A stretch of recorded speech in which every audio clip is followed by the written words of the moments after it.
All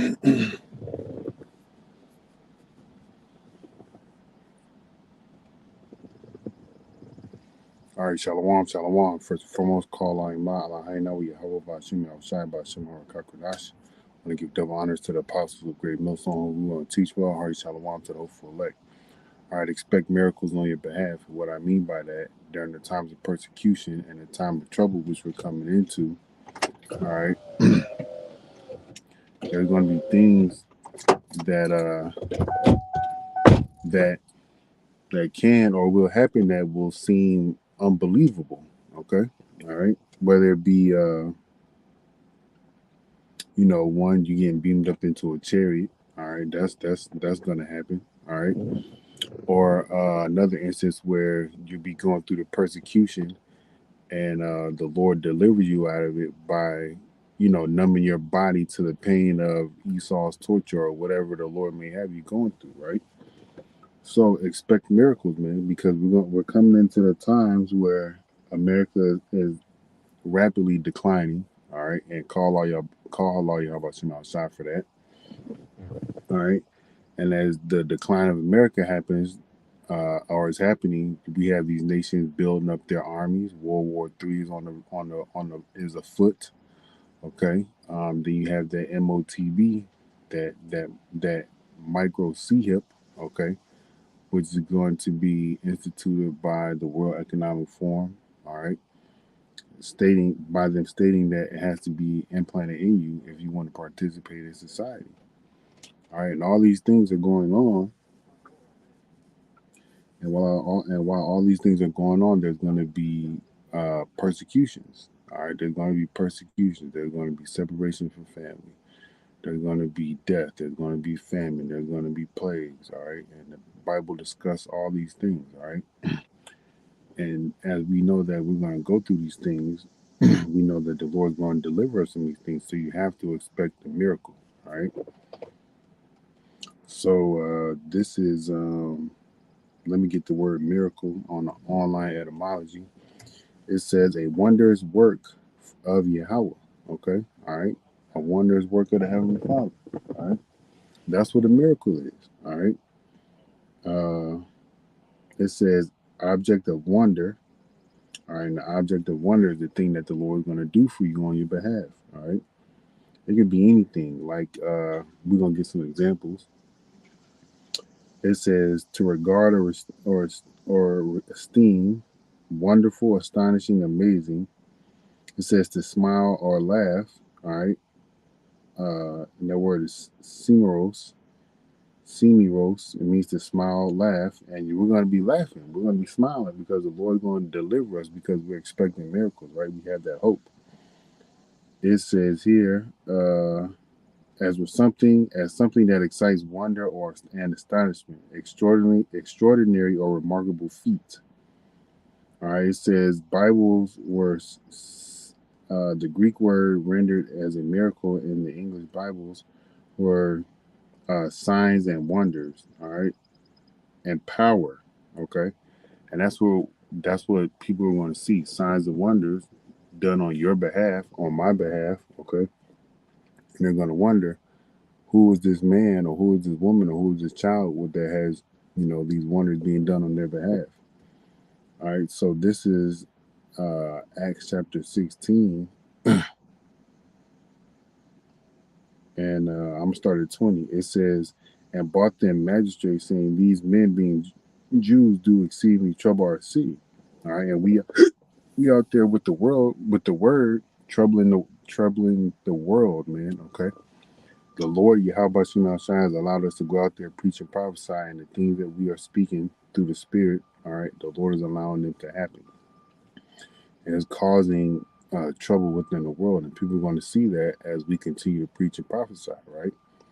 And teaching, going back to 21, and teaching customs which are not lawful for us to receive, neither do observe being Romans. All right, we don't observe being Americans here, man. Okay, all right, we know that we Israelites. Okay, and we try our best to the best of our abilities to follow the customs of Yahweh Shem Shai. It says here, and the multitude rose up against them. All right, first they were spoken ill of, and now you got people rising up against you, persecution which is going to come. All right, and you got to be expecting a miracle in the time of persecution. All right, it says, and the magistrates, it says, and the magistrates rent off their clothes and commanded them to be beat. And when they had laid stripes upon them, they were cast into prison, charging the jailer to keep them safely.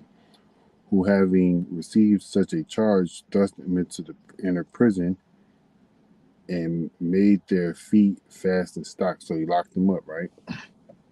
And at midnight, Paul and Silas prayed and sang praise unto Yahweh, and the prisoners heard them. And suddenly there's the miracle, right? But they were praying to the Lord first, right?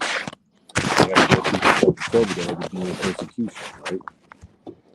It says, so the Lord ain't gonna deliver you if you're not in no kind of trouble, you know. It says, and suddenly there was a great earthquake, so that the foundations of the prison were shaken, and immediately all the doors were open, and everyone's bands loosed. That's a miracle, man. All right, that's a miracle.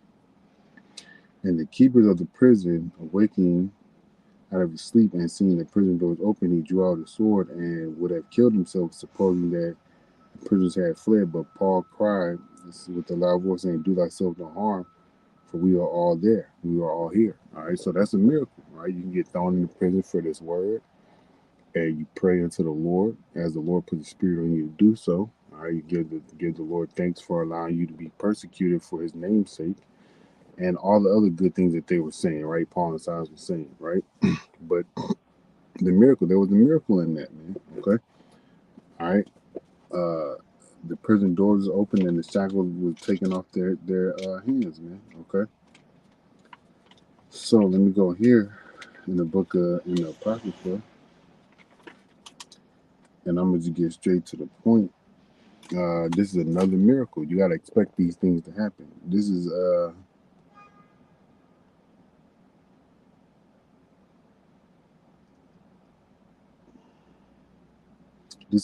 history of Baal and the dragon, right? Where Daniel made a mockery of the gods of the uh, uh, I believe it was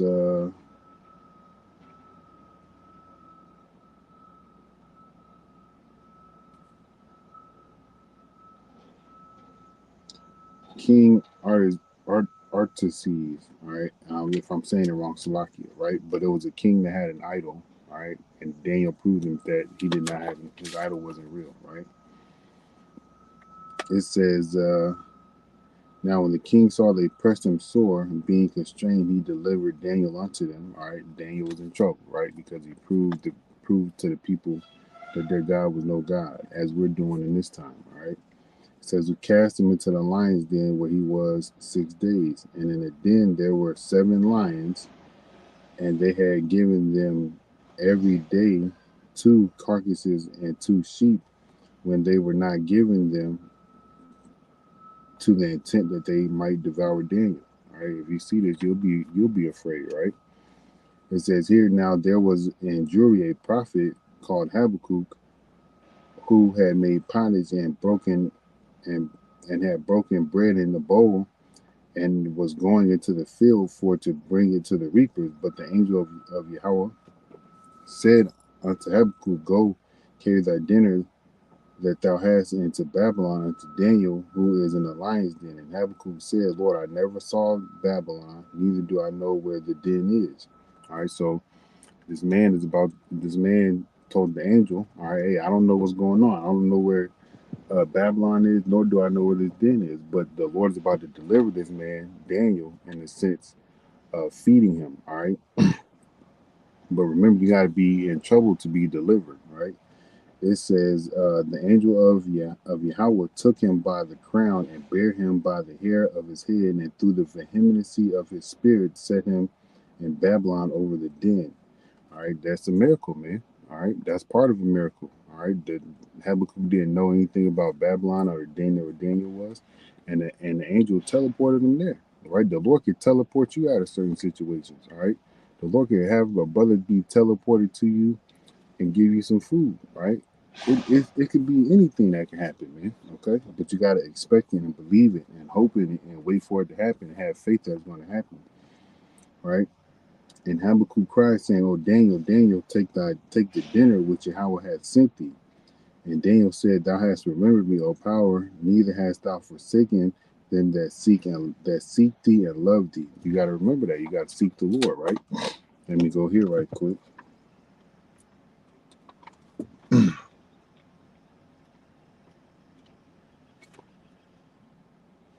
This is Ecclesiasticus chapter 2, verse 10. Look at the generations of old and see, did ever any trust in Yahweh and was confounded? Or did any abide in his fear and was forsaken? Or did he ever despise them that called upon him? Nah, man, the answer to that is no. So when you're in your times of trouble, even when you're not in your times of trouble, you should be calling on to the Lord, giving his grace and his glory, or giving his praise and his glory, Salakia, that he's due. But when you're in the times of trouble, you need to be calling on the names of Yahweh Shema Shai, not God and, Cesare Borgia or Jesus Christ, right? Let me get one of these other precepts right quick. This is Psalms 50 and 14. It says, no, 15, Salaki, it says, "And call upon me in the day of trouble, I will deliver thee, and thou shalt glorify me." The Lord is going to deliver you by ways of a miracle. And again, a miracle is a wondrous act of the Heavenly Father, all right? I'm going to keep reading verse 39. So Daniel arose and ate, and the angel of the Lord set Habakkuk in his own place again immediately. So Habakkuk was teleported to where Daniel was. I don't know how to explain it any other way. But the Lord could do that for you, man. The Lord could do that for me. You just got to believe. You got to set your expectations. Write down your expectations, man. All right, and believe that those expectations are going to happen for you. All right. I'm going to read one more quick one. I'm going to get straight to the point because I go back here to the damn job. This is one we all should know. This is in the book of Daniel as well. Well, it's in the book of Daniel. This is Daniel chapter 3. And I'm going to just start at 16. We all know about Shadrach, Meshach, and Abednego, man. Okay. All right. It says, Shadrach, Meshach, and Abednego answer and said to the king, "O Nebuchadnezzar, we are not careful to answer thee in this matter. If it be so," because again, you gotta understand that the Heavenly Father controls everything, right? Just like the Lord, I'm gonna do a lesson on that tomorrow, right? I'm not even gonna speak on it. It says, "If it be so, our power whom we serve is able to deliver us from the burning fiery furnace, and he will deliver us out of thine hand, O king. But if not, be it known unto thee, O king, that we will not serve thy powers, nor worship the golden image which thou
All right, Slacky, my phone overheated. Turn this camera.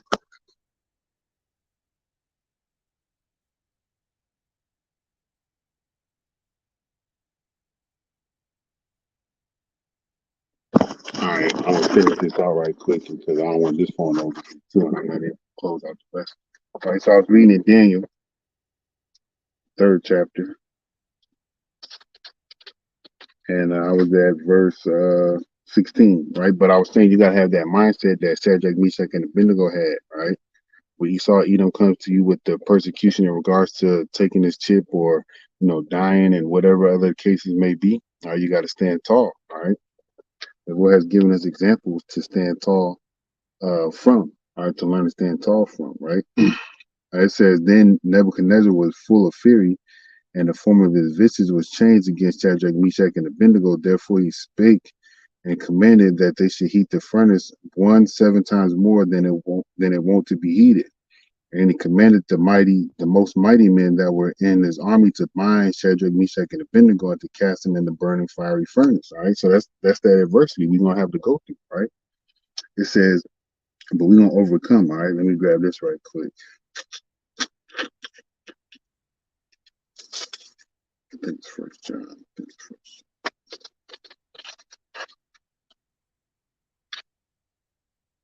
Yeah, this is First John 4:4. It says, "Ye are of Yahweh little children, and have overcome them, because greater is He that is in you than he that is in the world." Man, so we're gonna overcome the obstacles that are set before us because we got the Heavenly Father with us, man, and the Son. Most important, He's with us. All right. It says these men were bound in their coats, their hosen, and their hats, and their other garments, and were cast into the midst of the burning furnace. Therefore, because the king's commandment was urgent and the furnace exceeding hot, the flame of the fire slew those men that took up Shadrach, Meshach, and Abednego. And these 3 men, Shadrach, Meshach, and Abednego, fell down bound in the midst of the burning fiery furnace. And Nebuchadnezzar, the king, was astonished and rose up in haste and spake and said unto his counselors, Did we not cast 3 men bound in the midst of the fire? They answered and said unto the king, True, O king. He answered and said, Lo, I see 4 men walking in the midst of the fire, and they have no hurt, and the form of the fourth is like the son of Yahweh. All right, so the Lord's gonna be with us, man. All right, just like the Lord was with his apostles, all right, his disciples and his prophets of old, man. All right, you gotta expect the Lord's gonna be with you and expect a miracle. All right, I can't look it up because our other phone is a stupid damn temperature. But a miracle, man, just look it up for yourself and just look up miracles that has happened in the world, man, and look it back at your life and about miracles that has happened to you, man. All right, a miracle again is a wondrous work from the Heavenly Father, man. But Lord, we was edified, call out, Allah, how about you, Shah Shalom.